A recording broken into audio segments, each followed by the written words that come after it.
Do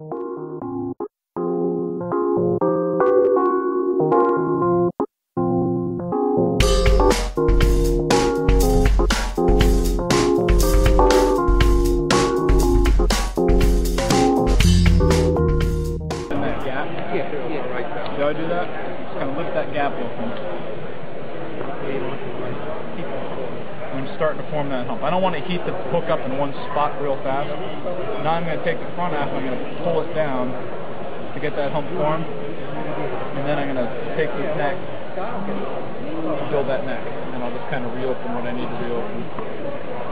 It doesn't weak the hook. If you just don't clamp on and start reefing, then I've never had one break, let's put it that way. So yeah, I'm sure I'm doing some damage to it, but I've never had one break on a fish, and I've caught some, I catch steelhead on these things, and certainly big brown trout, so. Hey, if we didn't use those fly-on steelhead, I had some time. So you use lead? Just on this hump, because we make this hump in it, so the hook rides inverted. It's going to drift upside out, so it doesn't get stuck on the rocks, and the point doesn't get dull. So it's going to ride like that, which is what we want. You get that point down. Then I just come back with some floss. It doesn't matter even really what color it is. Nah. What I want to do is I just want to. You got the lead wire and it comes down to the hook, and you got that shoulder there. I want to make that tapered. Vladi calls that the form. The underbody, the shape of the underbody is the form. And it's hugely important for these flies. Not so much in this, but it makes it tying a lot easier in this. But if you do like a woven Polish nymph, then the form, the underbody is critical. You want to take from this side of me? Because you're going to be tying from here, right? I see it pretty nicely here. Okay. It'll be backwards though. So.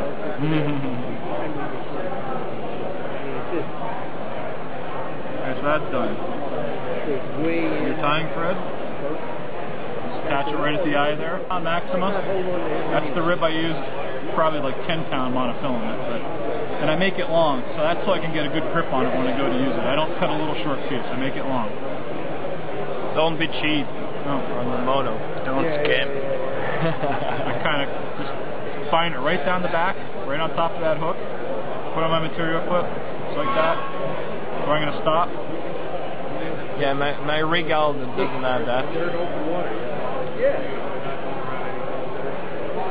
The condom. Cut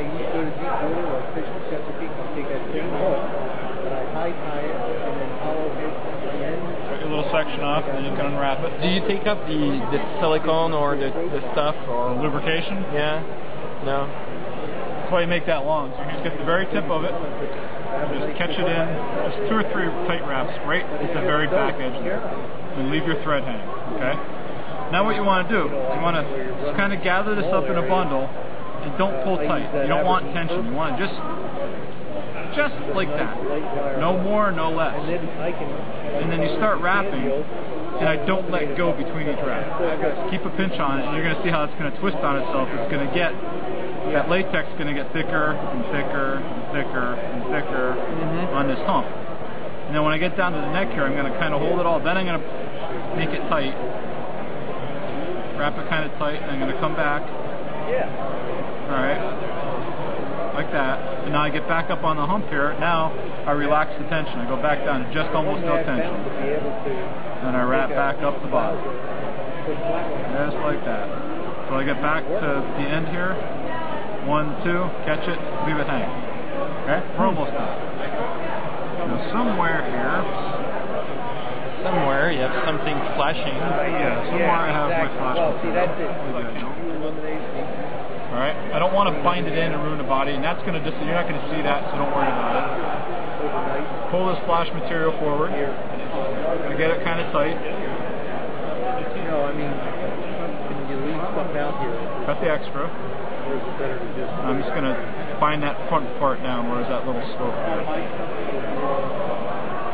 Now, instead of wrapping this tight, I want to let it stay wide and flat. I just want one, as much as I can, one kind of single layer. I've always put it under the Somerset show.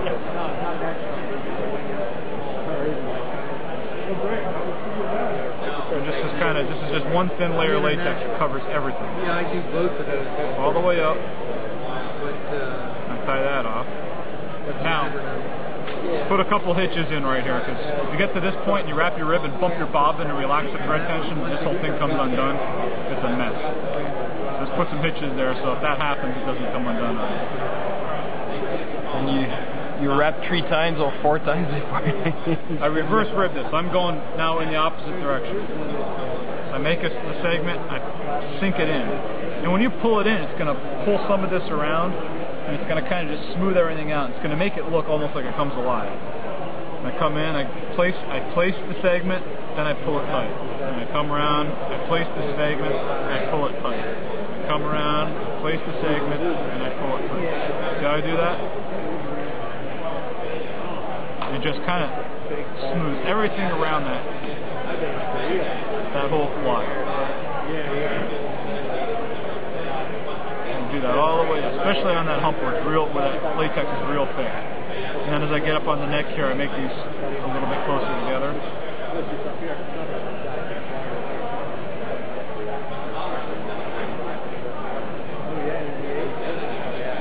Hey, Roger. Your buddy was there. How about it? Yeah. I told him. He said, I on fire. And I said, oh, you must have seen it. Now, you don't have these, do you? No. And then he says to me, oh, by the way, you buy any hooks from Roger? I said, yeah. He goes, well, check my prices first before you see Roger. I said, well, I think Roger gives me a pretty good price. And plus, half of it will come from this.